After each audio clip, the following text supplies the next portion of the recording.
Mm. Oh, hello.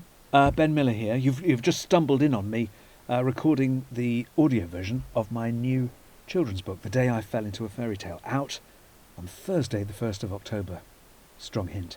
I thought I might just read you a little bit so you sort of get the flavour.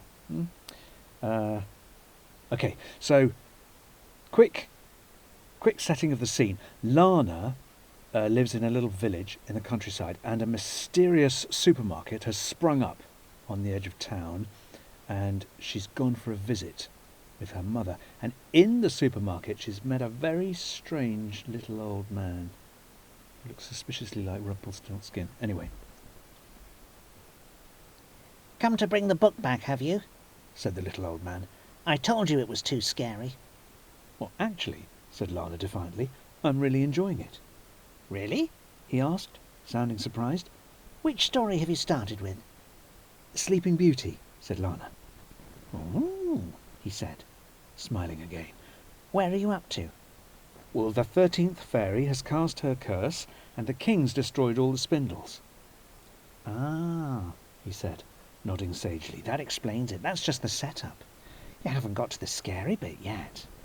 Well, I'm sure when you do, you'll be bringing that book back all right. And with that, he headed off down towards the toys and games aisle.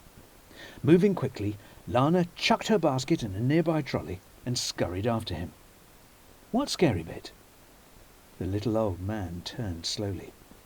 You really want to know? Lana nodded. He fished a well-thumbed red leather booklet from the top pocket of his overalls, consulted it, then put it back. May I suggest you try the sherbet lemons?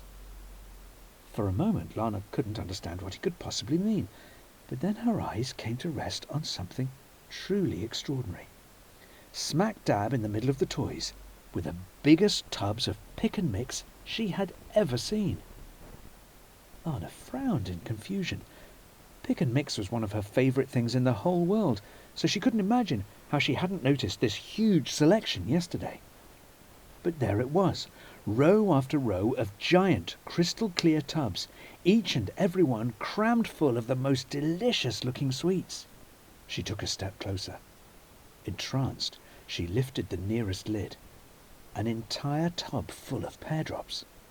She could almost feel the sharp crystallized sugar scraping the roof of her mouth. She lifted the next lid. Jelly babies. She loved jelly babies. Found them yet?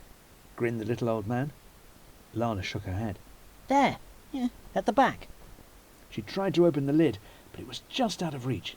Here, let me lift you up. And before Lana could protest, he reached up under her arms and lifted her towards the lid of the tub. Go on, he urged, straining under her weight. Open it!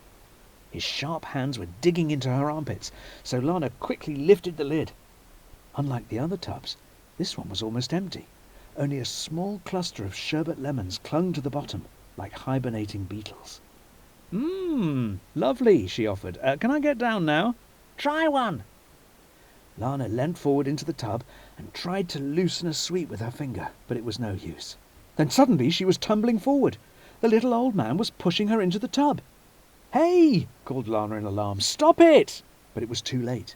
She threw out her hands ahead of her to brace her fall, but the bottom of the tub gave way like a trapdoor, and Lana found herself shooting down and round into a smooth-walled circular chute. Round and round she slid, until suddenly the chute plunged down, down, down into the darkness.